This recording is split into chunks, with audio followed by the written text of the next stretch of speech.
But alright, welcome back to the Acer Team Story Cup. It's a best of 9 clan war between Team Liquid and Axiom Esports.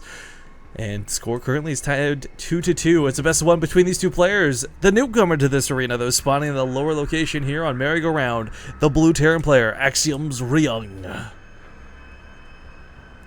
His opponent in the top left, however, the defending champion at the moment, but that seems to be only one game for everybody so far today.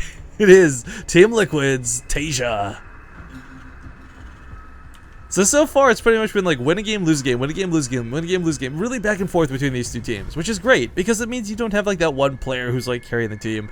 There's been jokes about Team Taeja before in the past, and while he should be able to do fairly well today, again, I remind you, Axiom still has both Heart and Alicia that can field. Two players who, I would say Alicia's probably the better bet of those two. Heart's TVT is not anything bad, but I think Alicia's PVT is a little bit better in comparison. But that's getting too far ahead of ourselves because Ryung very well may take this.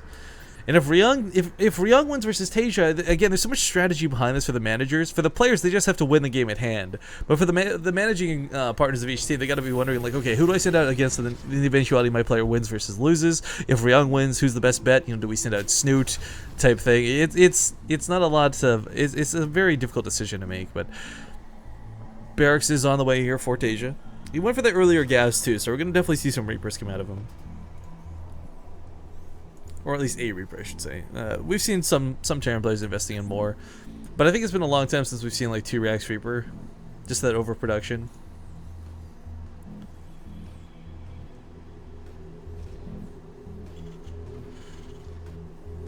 And sorry, I got distracted by by chat. The font I'm using for these scores, guys, is called Agency FB, I believe. Sorry, I wasn't sure. I thought someone had said my score was wrong. I completely misread that. But the fonts we use at the moment are Agency. It's either called Agency or Agency FB. I'll have to look after this game. Anyways, TVT's got this one really hard dynamic, and I call it a hard dynamic because it definitely didn't used to be this way. We've seen the matchup kind of trade out what's good versus bad as far as I guess openings go. Is this Marine gonna? No, it's not gonna chase it down. For a long time, we were seeing Banshee versus Banshee, some mech versus whatever. But we're seeing these early aggressive moves put a stop to most Terran players before they have a chance to get started. So for example, one of the most common ones we're seeing is like the medevac push. You know, you put 6 or 7 Marines in it, you walk 3 Hellions across the map, Bob's your uncle, you've done a lot of damage and suddenly your opponent's incredibly far behind. This is an attack that can be stopped, but it's always going to cost you quite a bit unless you built basically the exact same thing. There's not a lot of great direct counters to it. Even if you open with a siege tank early on, that alone won't save you. Now the Reaper coming up here is going to try and find a way into the base. These Marines are pretty well covered both sides of the ramp though. And I'm sure Ryung's just worried about Hellions because Marines position like this. But one of the best ways to stop this, so for example, both players have walled off the front. So Hellions can't immediately run up that ramp as long as the Spud Heaps are raised. So just by already opening like this, it's a safer way to play this out. Now, 2 Reapers are going to be a bit of a hassle, but as he stutter steps into these, he may lose not just 1, but 2. No, actually, they're both going to get away. One with 1 single health point. And of course, the other with a little bit more. But they're going to heal up, so it's not a problem. Ryung does have a hell of a lot of Marines out right now, though, and he is going to put down the reactor, so he's not going to have any production here for a little bit. But we're going to see that probably Banshee come out. Some players do tend to go for the Raven first to play defensive, and that's kind of, yeah, what I was going to say Ryung will probably be doing. It's something we see him do more often than not, and players start getting to habits as far as what works out well for them. A Raven first is never bad. Rushing out a Banshee doesn't guarantee you win, and sometimes rushing out a Banshee can cost you the game. Again, reference to the build I was talking about before with the medevacs. But with the earlier Raven, he can do a couple of things. One, obviously, detect. You know, it's something you don't normally want to be burning scans on if your opponent's placing Widow Mines around the map like a nuisance. And, oh, nice snipe on that Reaper. Well, should be the first thing to die. But on top of that, Ravens have a lot of functionality that comes in with the energy. And it takes a long time to get that energy, so either you build one that's soon you'll have it, whether it's double seeker missiles to kill a tank, whether it's some auto turrets, or even a point defense drone in rarer circumstances. But that's going to be a fake. He's trying to figure out the Cloak Banshee follow-up. I mean, the Raven popped out. Like, I think Ryung went, okay, this is awkward. He knows. He saw the Raven. Like, there's no way. There's no way. So he just says, yeah, I'm not going to waste time. So he's going to be sticking with Bio for the time being. Whereas Taeja's not decided whether he's going to go with Mech or Bio yet himself. But if we're going to be honest, guys, most of the time we see Taeja play, it's usually with Bio and not oftentimes with Mech. This third CC is not at all greedy, but more ballsy, I would say. It's something he can get away with for now. But if this costs him a couple siege tanks, then maybe Ryung gets really aggressive. A third CC is very expensive. Ryung also did go for his own extra CC, which is just now finishing up. But this is not his third, this is his natural. So a little bit behind Taeja, as Taeja did go for that much earlier CC, and we're seeing that reflected here in the worker count, but 10% worker count's not the biggest deal in the world. A lot of the difference of mules helps sort of even that out, but unfortunately, Ryung cannot move down this ramp. Hellions will wreck the Marines.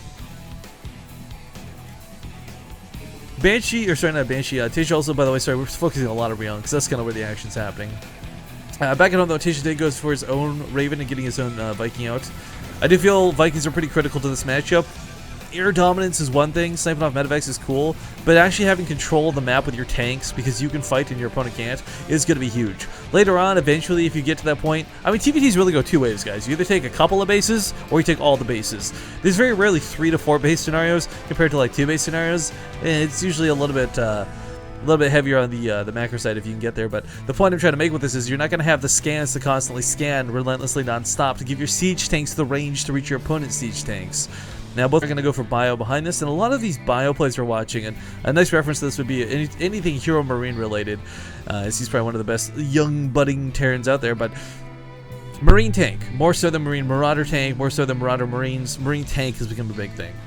Kind of, well, I shouldn't say become, but more like resurrected into being a big thing. The damage it deals is great, the positional advantages you have are really nice, but again, a lot of that comes down to like a lack of air control, which none of these players particularly has at the moment. Taeja actually has a couple Vikings, whereas Ryung has none. Now, these Vikings are basically the cost of a tank, so, well, more or less, I should say. Tanks are, I think, a little more expensive on the gas side, but Taeja is not going to have a whole lot of tanks to fight with, but Ryung didn't exactly accelerate a bunch for it himself. Again, I do want to remind you guys a little bit further behind because of how much later his own natural was.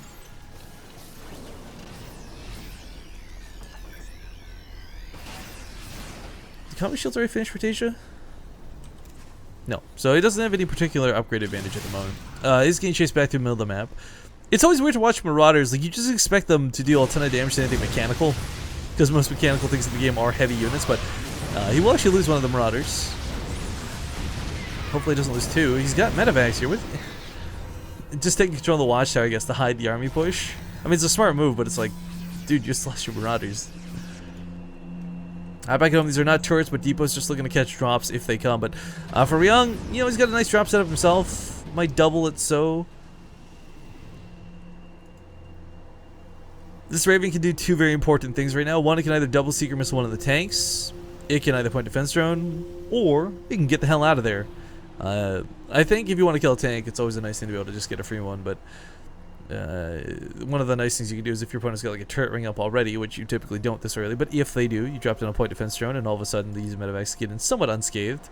Even the Vikings won't be able to stop this entirely. So, yep, PDD does go down to make sure that these units unload safe and sound. Auto turrets being responded to here with Taeja, not a bad choice because Marines are not exactly the best things in the world at dealing with auto turrets, but kills one of the Vikings on the way, stims forward here, and again, there's no, like, not a lot of tanks out.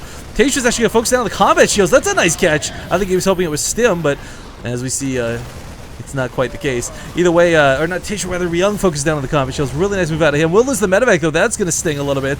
Auto turrets are going to try and kill the Viking before it kills the Raven. Actually, these SCVs are in range of it, so unfortunately he has to deal with this. Can't just ignore it. But with a secondary push, Ryung comes through the middle of the map, and the combat shields was such a big snipe. Like, it's not game ending. Like, if you snipe stim, that's pretty much it for TVT.